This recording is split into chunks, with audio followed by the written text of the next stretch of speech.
Well, the good news is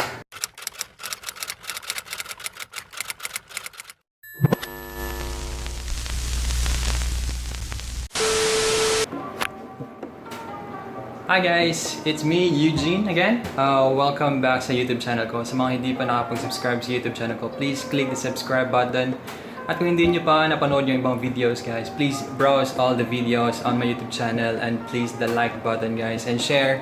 Kung gusto nyo i-share ang mga videos ko at sa may mga kakilala na gusto magtrabaho sa cruise ship, please do share.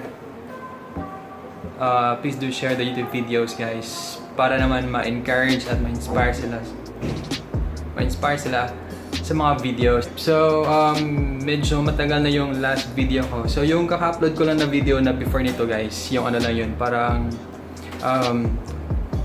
summarize kumbaga sa mga previous itineraries ko na napuntahan or previous countries ko na napuntahan. Wait ilagay ko muna kayo para kapag kasi pag hawak pa ng cellphone ng ganito. Wait lang. Okay guys. So, mabalik tayo. Yung previous videos ko that was uploaded 2 months ago, except sa yung kaka-upload lang yung 30 seconds na video, which is actually parang ano lang yun, parang summarize lang yun sa mga previous itineraries ko ng previous contract. Okay, so medyo matagal-tagal na talaga, and the reason why hindi ako napag-upload ng videos since bumaba ako ng barko, it's because mas magandang busy ako sa paghahanap for something na makakabuti sa akin in the near future. Yun. So, well, the good news is, mabalik muna tayo guys ha. Ito kasi nangyari. So, nang bumaba ako nung last September 1, 2019, this year, tapos dumating ako dito sa Pinas September 2. So, after nun, like 2 days, nag-report na ako sa Magsaysay, and then, sabi ni manager, sabi niya, matagal pa daw yung yung sampa ko, which is actually pa next year, March, around March ata yun. Tapos which is okay lang sa akin kasi may hinintay din ako for next year. So ang ginawa niya, sabi niya sa akin na kung gusto mo sir, na lang kita, ipapa-medical kita by September. Sabi ko sa kanya, sir, hindi ba pwede magpahinga muna ako? Kasi siyempre nga maaga pa, September pa. Kasi kailan mo gusto? Sabi ko, okay lang sir, mga October. So yun, mga October, in-schedule niya ng medical October 9. And then report dapat ako October 14. Yun. So yun na, natapos na ako ng report. Tapos binalik sa akin yung mga documents, yung passport, US visa, yung Seaman's book, everything na mga documents ko. And then after that, I went home sa province namin sa Bantayan Island, and then spent a little time with my family. And then after that, bumalik ako ng Cebu, and then doon. Ang ginawa ko kasi guys, nag-apply ako sa mga agencies doon sa Cebu, which is actually maliit lang yung mga agencies doon. Ang meron sa Cebu guys is CF Sharp, V-Ships, Magsaysay, which was my previous company. And then, CF Sharp, Jebsen, na meron doon near sa Babolo, sa SM, Cebu. And then, what else? PTC. Pero hindi ako nag-apply sa PTC. Pero I think may isang cruise ship ata na under na ngayon ng PTC. Hindi ko lang sure, nakalimutan ko lang kung anong cruise ship yun. Yun. So, back to the story. Nag-apply ako guys sa mga agency doon sa Cebu, and luckily si CF Sharp tumawag, tapos na-interview ako doon. CF Sharp Cebu, tumawag sila, na-interview ako doon. Initial interview is like yung bakit gusto mong lumipat, anong mga dahilan mo, and anong nakita mo sa kumpanya namin na wala sa kumpanya mo dati, mga ganong tanong. Yun ang mga tanong kung may shipboard experience ka na. Ayun. And then, so after that, the interviewer, or not the principal, but the interviewer told me na he will just text me or call me once na available na yung position na in-applyin ko. So yun. naghintay lang din ako, and then afterwards, mga ilang days, nag-text si Jebsen. Si Jebsen nag-text, and then pumunta ako dun sa opisina, and then ako doon, actually, yung sa Jebsen, nag-apply ako online. Tapos yung sa CF Sharp naman, walk-in, yun. So, nag-apply ako sa Jebsen online, tinawagan ako for interview, and then pumasa ako sa parang initial interview. And then, ako nila, technical exam. Technical exam is about questions about your work itself. Like, kumbaga sa, let's say, housekeeping guys. So,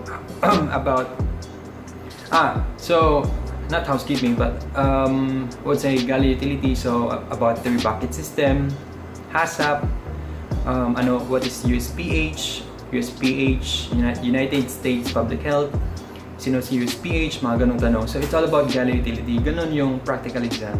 So, I passed the practical exam, and then after that, he told me, yung sa Jebsen, na mag-antay lang ng technical interview. So, after ng technical exam, may technical interview pa. So, after that, like 2 days after, I think, tumawag sila for technical interview through Skype. So, kasi yung nag-interview, andito siya sa Manila, CF Sharp Manila. So, we did Skype interview from Cebu to Manila. And then, luckily, yes, I passed a technical interview. And then, technical interview, it was just basically, lang din, kung ano yung lumabas sa technical exam, gano'n lang din sa technical interview. And then, siguro yung tanong din niya kung bakit gusto kong lumipat sa kanilang kumpanya, ganito, ganyan, mga ganong tanong lang.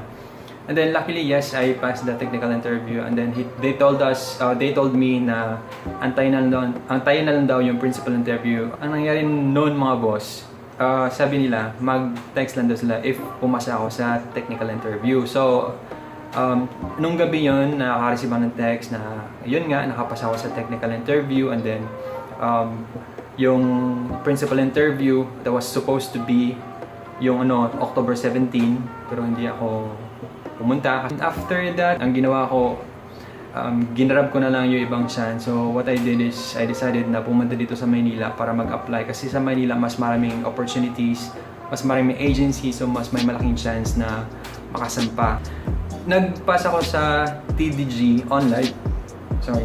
Nagpasa ako sa TDG online. So, I sent an email to them, resume, and then kunting parang cover letter lang.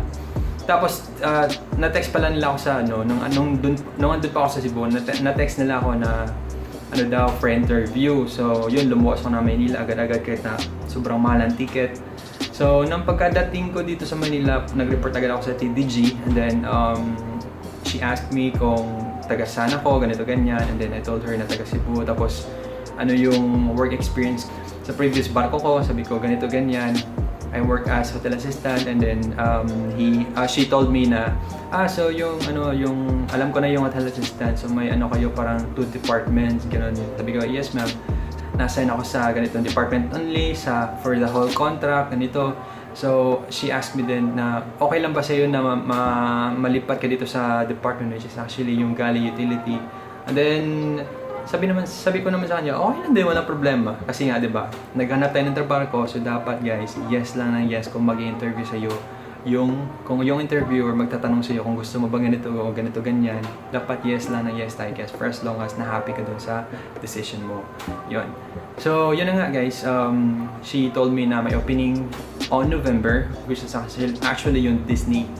So, Disney is a very good cruise ship, and as far as I know, yung pinakamalaking sahod ata yung nagbibigay is Disney Cruise Line. So yun, sabi ko, parang ang tagal pa ng November. So sabi niya sa akin, baka daw din ma-assign ako sa Japanese Cruise Line, which is maganda din ang offer. Pero iti-text niya lang daw ako or tatawagan if may opening na. So yun, kinuha niya ang contact number ko, everything na pinapotocopy niya yung yung visa ko, passport, yung Seaman's book. And then yun, pagkatapos nun, a day after, pumunta ako na ng UPL. Ang UPL tsaka CF Sharp siya kasi magkatabi lang sila. So, So yun, pumunta ako ng UPL and then nagpasa ako, tapos sabi nila tatawagan lang din, yun, puro na lang tawag. So tatawagan na lang din. So I submit the resume and then after that duman ako. Actually wala talaga ako plano actually magpasa ng resume sa CF Sharp kasi nga na-interview na ako sa CF Sharp Cebu. So nung duman ako, nakita ko yung posting nila na need sila ng ganitong position, which is actually fit for my position or fit for my skills sa current na position na tinatrabaho ko sa previous bar ko. Nakita ko yun, tapos wala. Ang ginawa ko lang, pumasok ako doon sa CF Sharp, tapos nagpass ako ng resume, daming finilapan, tapos ganito ganyan, tapos saktong-sakto, yung need kasi nila is dapat may US visa. So nung time na yun, may US visa na ako, so nagpass na ako guys, and then doon, pinasa ko na. After that, na initial interview ako nila, and then after noon, tapos pumasa ako na sa parang screening interview nila, tapos sabi niya, ipapa-approve ko lang to sa kay crewing manager, and then waited for like 2 hours, I think 2 hours for the approval, and then after that, boom, principal interview agad guys. So yung principal interview, I think that was like 2 days after ata, 2 days after or 1 day after ata yun, nakalimutan ko na. So yun, principal interview agad, parang next day, the next following day ata yun, nakalimutan ko na guys. So, on the day ng principal interview, dapat daw mag-business attire. So yun, nag-business attire ako, nag-long sleeves lang, tapos slacks and then black shoes, yung leather shoes. Yun, so napaka-actually chill lang ng interview. Parang lang, na mga 2 minutes or 3 minutes, parang para sa akin, parang lang, formality na lang talaga.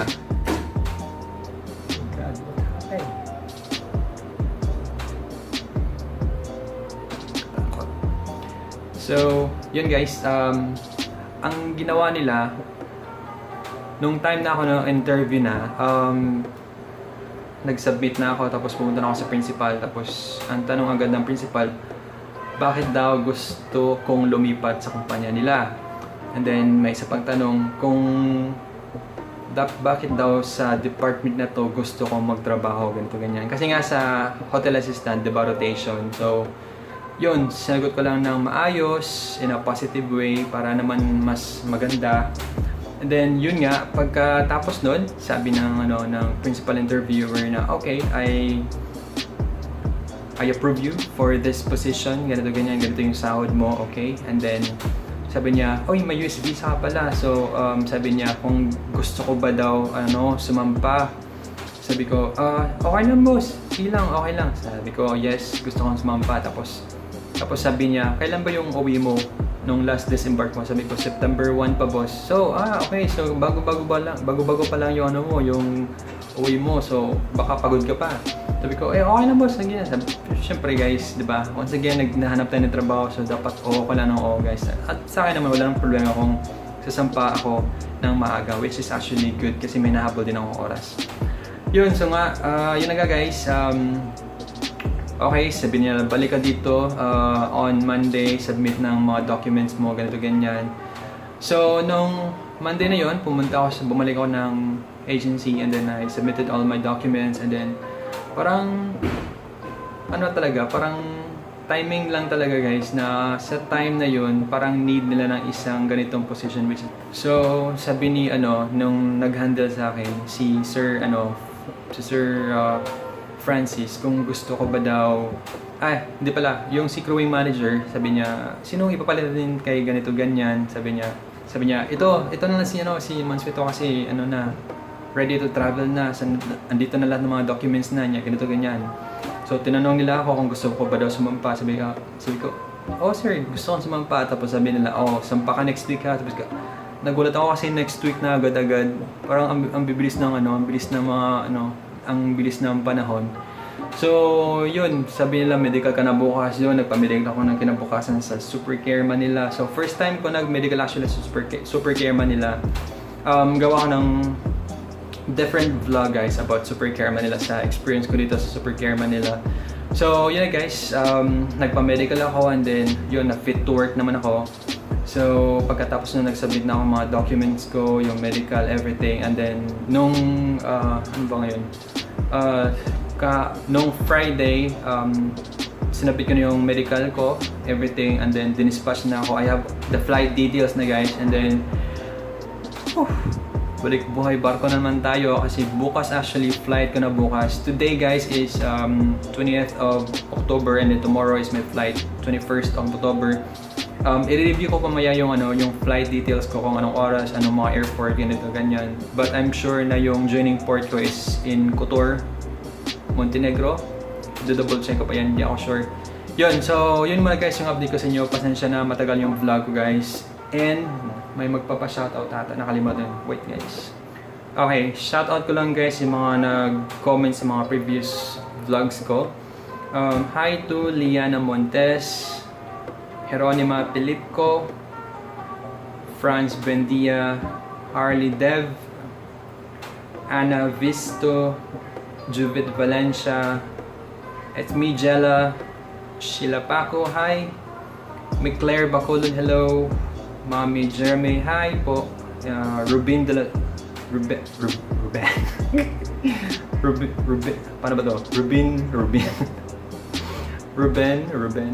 Ruben de los Santos, House of James, Arrivals Antonios, Notable King, Glimpse Vlog, John Paul Vargas, Chef Govin Kuranga, Adventure, hello, Niraj Seth Vlogs, hi, Carlo Angelo Panelo, hello, John Lee Testa, Young Master, Android Artist, Janice Lagunero, Mirai Shimamura, Skullhead Gaming, Raymond Guevara, Kennedy Buenaventura, John Ed, Jenny Blazo, Loreto Navarro, I'm Tap, Shab Mendoza. Ayun.